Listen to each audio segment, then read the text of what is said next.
You've spent 22 years becoming a judge.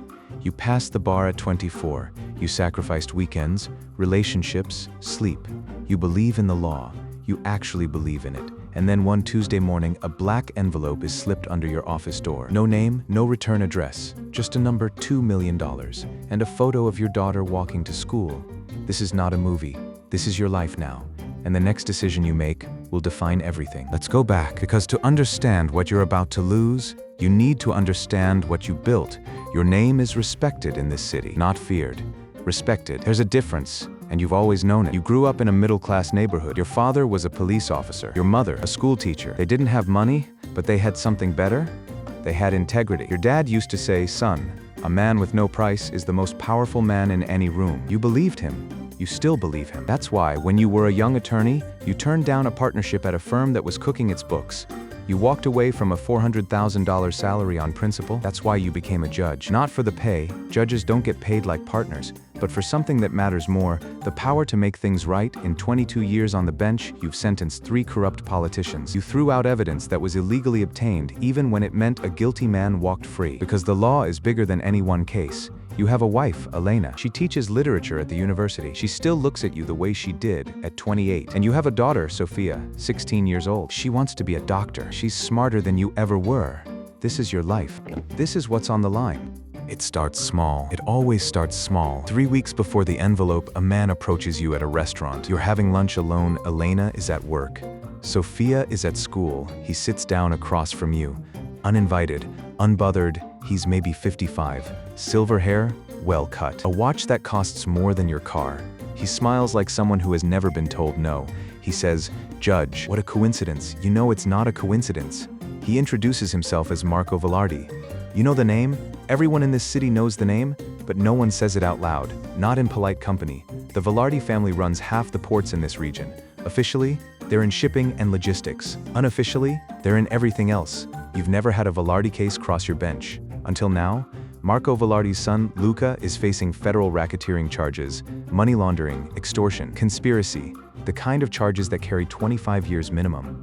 Marco looks at you over his espresso and says, "You have a beautiful family, Judge." Sophia is doing so well in school, top of her class. Elena published another paper last month. Yes, you must be very proud. He knows their names. He knows their routines. He hasn't threatened you. He's done something worse. He's shown you that he could. You finish your lunch. You don't say a word. You go home. That night, you lie awake staring at the ceiling. Elena asks if you're okay. You say yes, you're not okay. You already know what's coming? 3 weeks later, Tuesday, 7:43 a.m.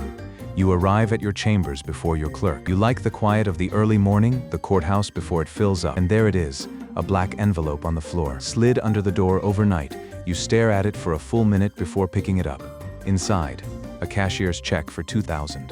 Untraceable, already in an account in your name, one you didn't open. Bank statements showing the deposits. Clean, legitimate looking. They've already done the work. And one photograph, Sophia, walking to school. Yesterday morning, the timestamp is right there. No note, no instructions. They don't need to write anything. You understand, acquit Luca Velarde, or your family pays the price. You sit down in your chair, the chair you've sat in for 22 years, and for the first time in your career, you don't know what to do. Let's be honest with each other right now. You've always thought you'd be brave in this moment. Everyone does. I would never compromise, not for anything. But it's different when it's real. It's different when the photo in your hand is your daughter. It's different when the threat isn't hypothetical. This is the moment the Mafia has calculated perfectly. They don't target corrupt men. They target good men. Because good men have things worth protecting. The trial of Luca Velarde begins on a Monday. He walks in looking relaxed. 26 years old, expensive suit. He finds your eyes the moment he sits down and smiles. The prosecution's case is strong. FBI wiretaps, financial records, 2 cooperating witnesses. Your best prosecutor, a woman named Dana Chen, has built a case that should be airtight. But you're the judge, and judges have more power than people realize. You can exclude evidence. You can sustain objections that weaken the prosecution. You can instruct the jury in ways that create doubt. You don't have to declare him innocent. You just have to make sure the jury can't be certain he's guilty. It's subtle, it's surgical, and it's the worst thing you've ever done. Day 3 of the trial. Dana Chen approaches the bench. She's sharp. She sees it. She looks you in the eye and says quietly, Your Honor, with respect, you've sustained every single defense objection today. Is there something I should know about? Your heart stops. You say, watch your tone, counselor, and she backs away, but she doesn't stop watching you. Meanwhile, Marco Velarde's people are everywhere. A man in a gray coat sits in the gallery every day. He's not press, he's not family, he's just watching. Watching you? You sleep maybe 3 hours a night. Alina thinks you're stressed about a big case. She brings you dinner at the courthouse one evening. She kisses you on the cheek and says, "You're the most honorable man I know, you know that?" You almost break right there in your own office. You almost tell her everything. Week 2 of the trial. One of the prosecution's witnesses, a young man named Carlos, is on the stand. He's 24, former driver for the Velarde operation. He flipped. He made a deal. He's terrified, but he's there. He's doing the right thing. He tells the jury about the night he drove Luca Velarde to a warehouse where a man was beaten nearly to death for skimming from the Velarde operation. He's specific, he's credible, he's the kind of witness that wins cases, and then the defense attorney asks for a sidebar. She argues that Carlos's testimony should be struck, a technical procedural issue with how the FBI handled his cooperation agreement. It's a stretch. Any other judge would dismiss it in seconds. You take a 20-minute recess to review the precedents. You sit alone in your chambers. You think about Sofia. You think about your father. A man with no price is the most powerful man in the room. You think about Carlos out there on that stand, 24 years old, scared to death, but doing the right thing. You think about every case you've ever presided over, every person who stood before you trusting that the law was real, that justice was real, that you were real, and something shifts, something breaks open, or maybe something rebuilds. You walk back into that courtroom. You look at the defense attorney. You look at Luca Velarde and his smile. You look at the man in the gray coat in the gallery, and then you look at Dana Chen, and you say, "The objection is overruled. The witness will continue." The gray coat man stands up and leaves. Luca Velarde's smile disappears for the first time. That night, you don't go home. You call an FBI contact, a man you've known for 15 years.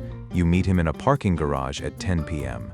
You hand him the envelope, the check, the photograph, everything. He looks at you and says, "How long have you had this?" You tell him. He doesn't judge you, he just nods. He says, "We're going to need to move your family tonight." Alina and Sofia are taken to a safe house by morning. Alina cries. Sofia is silent, processing. Your daughter looks at you before she gets in the car. She's 16 and somehow she already understands everything. She just says, "Dad, I know you did the right thing." You almost fall apart on the sidewalk. The FBI moves fast. Marco Velarde is arrested within 48 hours. The money trail leads to 3 other judges, 2 prosecutors, a city councilman. The organization is bigger than anyone knew. Luca Velarde is convicted on all counts. 25 years, no parole. At sentencing, you look at him and say, "Mr. Velarde, this court has one purpose: to ensure that no man is above the law. Not the poor, not the powerful, not anyone who sits in that chair, including me." The courtroom is silent. Dana Chen is crying. She doesn't know why yet. She will when the full story comes out. Here's the thing about corruption that nobody tells you. It's never offered to bad people. Bad people don't need to be bribed. They're already for sale. Corruption is offered to good people. People with reputations. People with integrity. People who've spent decades building something real. Because that's what makes it valuable. A corrupt judge costs the Mafia a lot of money. But a good judge who becomes corrupt, that's worth millions. That breaks something in an entire society. When people look at the bench and see justice, and then discover it was a performance, they stop believing. And that's what the Mafia is really buying. Not a verdict, your belief, everyone's belief. The moment you take that envelope, you don't just sell yourself, you sell every person who ever trusted the system, every victim who ever hoped for justice, every witness who ever found courage to testify. But here's what they also don't tell you. It's not too late until it is. You had the envelope for 2 weeks. You did things you're ashamed of, but you found the line. Your father was right. A man with no price is the most powerful man in any room, because the Mafia can buy almost everything. But they cannot buy a man who decides, in one quiet moment alone in his chambers, that some things are worth more than safety, that who you are is worth more than what you're afraid of losing. This story is fiction, but the courtrooms are real, the envelopes are real, and somewhere right now, a judge is alone in his chambers, holding a decision. Let's hope he makes the right one.